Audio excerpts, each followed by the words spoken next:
If you're a Lagosian living in Lagos, you are being played for a fool and controlled by one of the biggest world powers there are. There is a battle for the choicest areas in Lagos State, and Nigerians are losing woefully.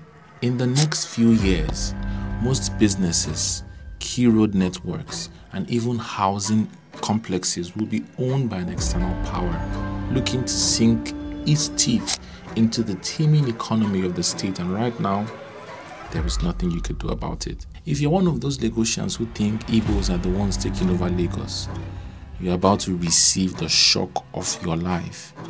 Brace yourself. Now here's what you know. When it comes to Lagos, there's been an ongoing rhetoric, both online and offline over the past few years, of a feud between the Yorubas and the Igbos.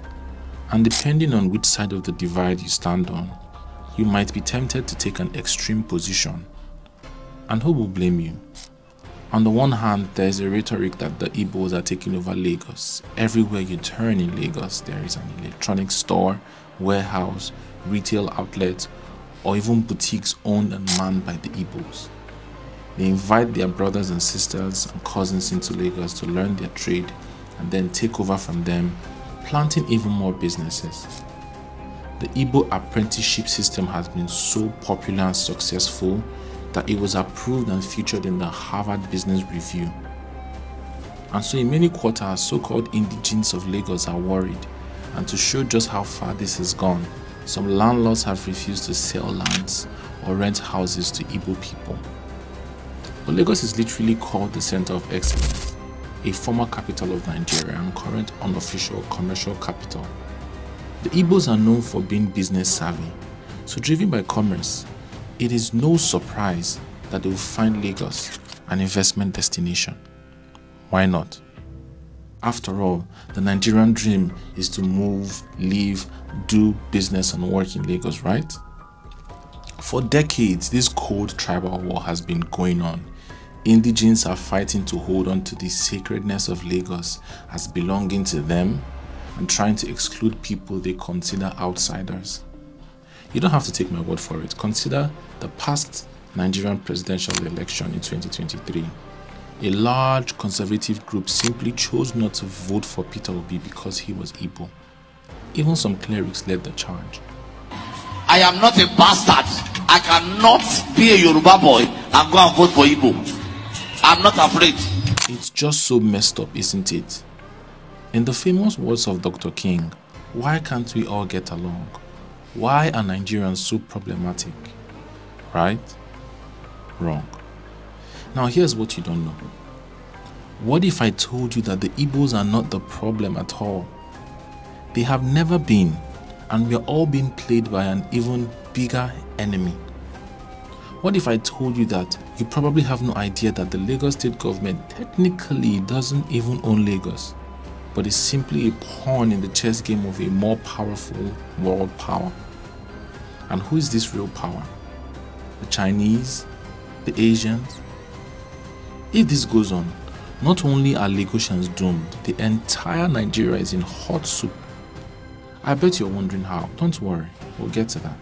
First, let's talk about the hidden mission of Asia as a whole and just how big and massive these powers are. So here's the scoop.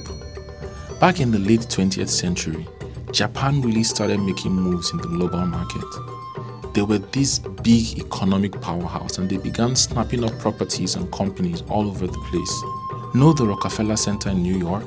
Yeah, a Japanese company bought it in the 1980s. It was a huge deal back then and kind of set the stage for other Asian countries to start looking beyond their borders for investment opportunities. Then you had the Asian tigers, places like South Korea, Taiwan, Hong Kong and Singapore. As these economies started booming, they also got the itch to invest overseas. They began pouring money into everything from real estate to tech companies in the US, Europe, pretty much everywhere else. But the real game changer, China. Over the last couple of decades, China has gone from being just the world's factory to one of the biggest global investors out there. Chinese companies, often backed by the government, have been investing like crazy in Africa, Europe, the Americas, anywhere they see a chance. They've bought up mines in Africa, luxury apartments in New York and London, and they're all over those huge infrastructure projects under the Belt and Road Initiative. But as you already know by now, it's not just about making money for Asia. These investments are all about influence too. By throwing their money around globally, especially for China, these countries are securing resources, gaining political clout, and making sure they've got a seat at the table in global affairs so that they can match up with the world's power like the US and Russia. It's like they're playing the long game, trying to shape the future in their favor. And we Nigerians right now are the ones being played. Don't believe me? Let's talk about what happened 2 years ago with the governor of Lagos and a Chinese company. The Chinese government was getting pretty cozy with Lagos, especially in real estate. And their reasons are way darker than you think. Now, this is how they do it.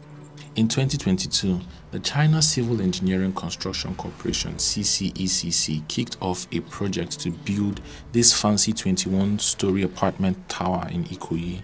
And as you can imagine, our governor Babajide Sanwo-Olu was all over it. He was there at the launch praising them like they were our new best friends.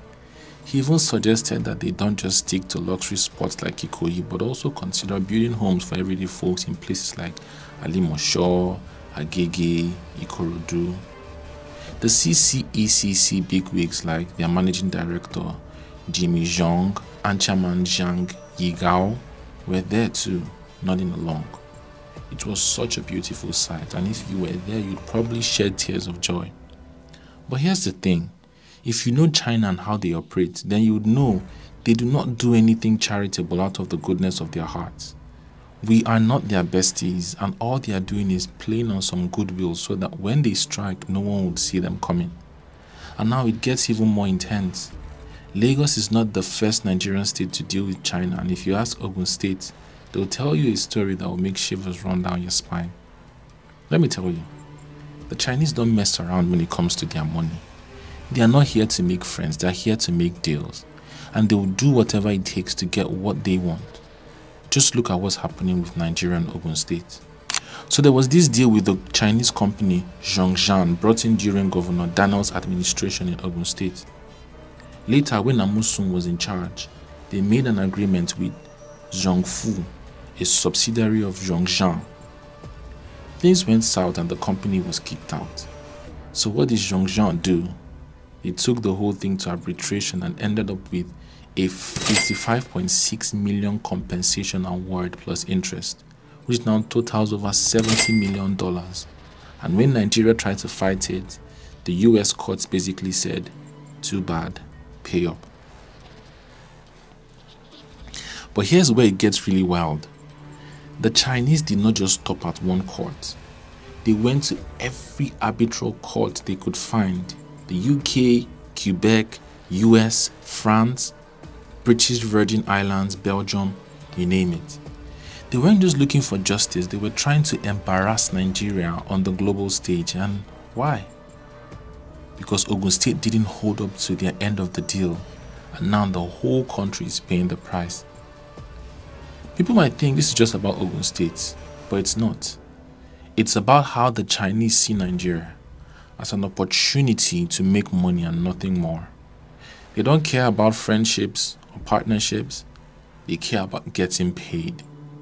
And when they don't, they'll take whatever they can to settle the score. Even if that means seizing Nigeria's assets, including our presidential jet and properties abroad. Or can you blame them? Agreement is agreement, right? Never mind that Amusun claimed he mistakenly signed said agreement with them. This isn't just some one-off incident either. The Chinese have a track record of using their financial power to control and influence. Look at what they've done in Zambia, Djibouti, and even Kenya and Angola. Sadly, they are sinking their teeth into the neck of Lagos at the moment, sucking up juicy cash flow for themselves. And most Nigerians are unaware. Let's get into the specifics of Chinese investment in Lagos. It's pretty massive. They are pouring money into key areas all across the city, and the numbers are nothing to sneeze at. Starting with the island in Ikoyi, for instance, they've got the Grand Panorama, a 21-story luxury apartment tower on Alexander Road. This project is being developed by the China Civil Engineering Construction Corporation, CCECC. It's a high-end development with 75 units, and it's just one of the many projects they're involved in. We are talking millions of dollars invested here, not just in the building itself, but also in the surrounding infrastructure to make it all work. Over on the mainland, Chinese companies are heavily involved in projects like the Lagos-Ibadan Expressway, the ongoing expansion of the Lagos-Badagry Expressway. These multi-million-dollar projects aimed at improving connectivity and easing traffic congestion in some of the busiest parts of the city. And then there's Ibeju-Lekki, which is quickly becoming one of the most talked about areas in Lagos. The Lekki Free Trade Zone, which has seen billions of dollars in investment, is a prime example of Chinese influence. There are 4 different zones handled by different administrators in Ibeju-Lekki, and the Chinese are in charge of the southwest zone. They are building industrial parks, residential complexes, and commercial spaces, all with the goal of turning the area into a major business hub. And that's not all. Ekpe is also seeing its fair share of Chinese investment, particularly in real estate and infrastructural projects designed to support the growing population as the area develops. But here's the thing. The Chinese are not just picking random spots. They are strategically investing in places where they see long-term value. Free zones, to be precise. It seems to be a recurring theme. But why free zones? What is so special about them? Well, these areas come with all sorts of perks, like tax breaks, less red tape, 100% repatriation of funds, no expat quotas, among other benefits, which make them perfect for doing business. And if there's one thing the Chinese are great at, it's spotting opportunities and making the most of them. Take the Lekki Free Trade Zone, for example. The Chinese have pumped billions into this place, and it's turning into a massive industrial and commercial hub. They are not just building a few factories, they are creating entire communities with homes, offices, shops, you name it. It's all about attracting businesses from everywhere, and the Chinese are making sure they are right at the heart of it. The Asians and Chinese are keen on setting up businesses in Lagos and extracting more than enough value to enrich themselves. If you think it's just business, well, wait till the next few decades when Chinese shops are all over Lagos. What if it's not just business?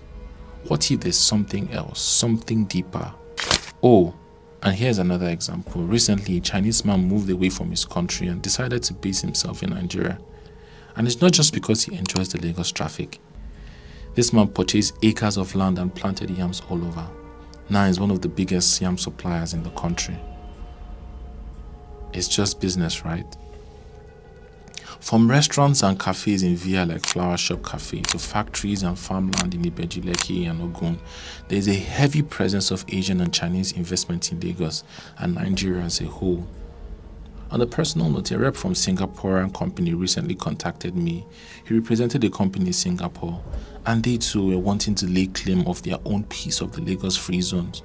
He was talking to all the major free zones in Ibeju-Lekki, all at the same time, including me. The thing is, this isn't just about making a quick buck for them. The Chinese are playing the long-term game, and it seems as if they are only the ones seeing this opportunity. By investing in these zones now, they are setting themselves up to control these key areas and keep the money and influence flowing for years. They know exactly what they are doing and they are taking full advantage of it.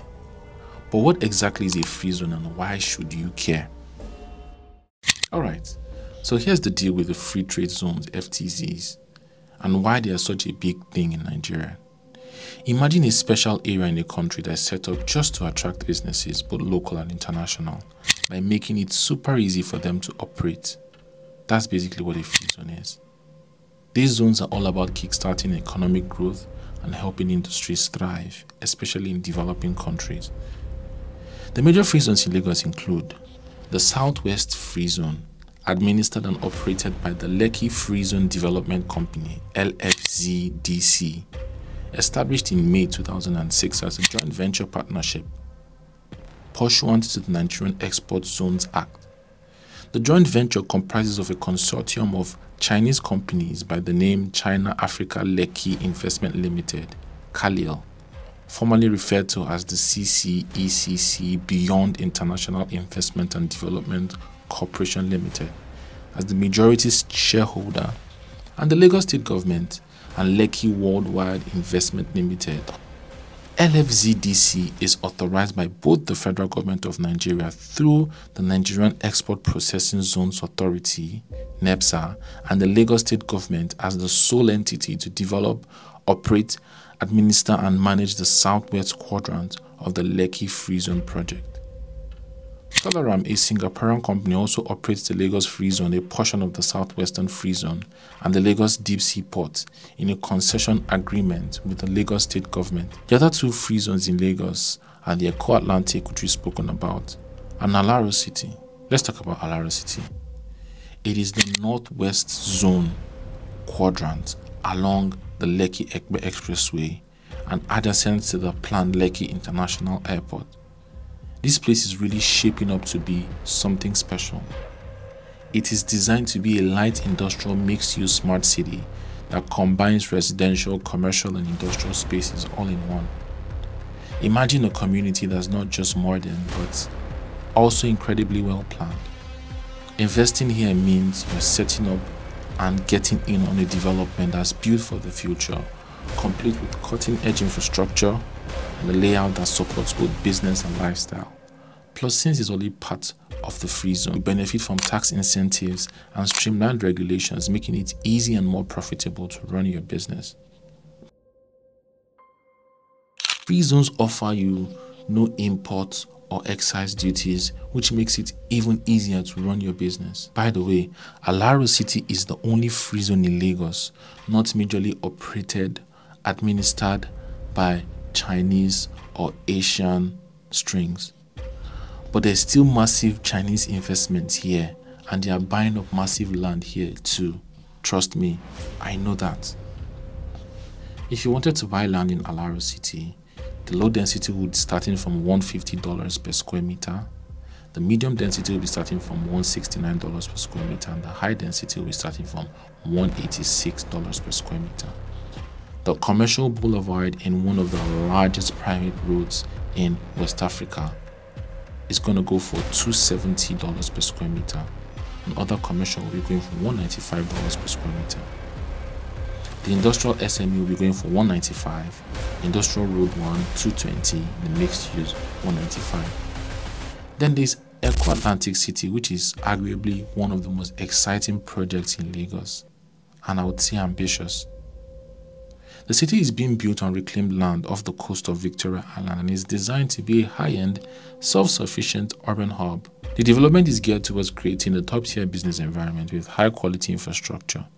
It's more than just luxury real estate. It's about being part of a transformation that aims to take Lagos to being a major player on the global stage. Many people do not know that Eko Atlantic is also a free zone. And wait till you discover who the developers of Eko Atlantic are. Shaguri Group of Companies. And who owns this company? The Shaguri brothers. Stay with me. Where are these lovely brothers from? Lebanon, a West Asian country. If you wanted to buy land in Eko Atlantic, land in this area is sold by square meters. So the bigger the plot, the higher the price. In phases 1 and 2, the plot starts at 2,200 square meters and the price per square meter kicks off at $1,150. Phase 3 is a bit different. The price per square meters is a little lower, starting from around $1,050 per square meter. What's cool is that there's no limit to how much land you can buy in Eko Atlantic City, whether you're looking to build a home, start a business, or even do a mix of both. Eko Atlantic is designed as a mixed-use city, so you have lots of options. So why should you consider investing in free zones? Here's the scoop. Strategic location. Both Eko Atlantic City and Alaro City are in prime locations with excellent access to major markets and infrastructure.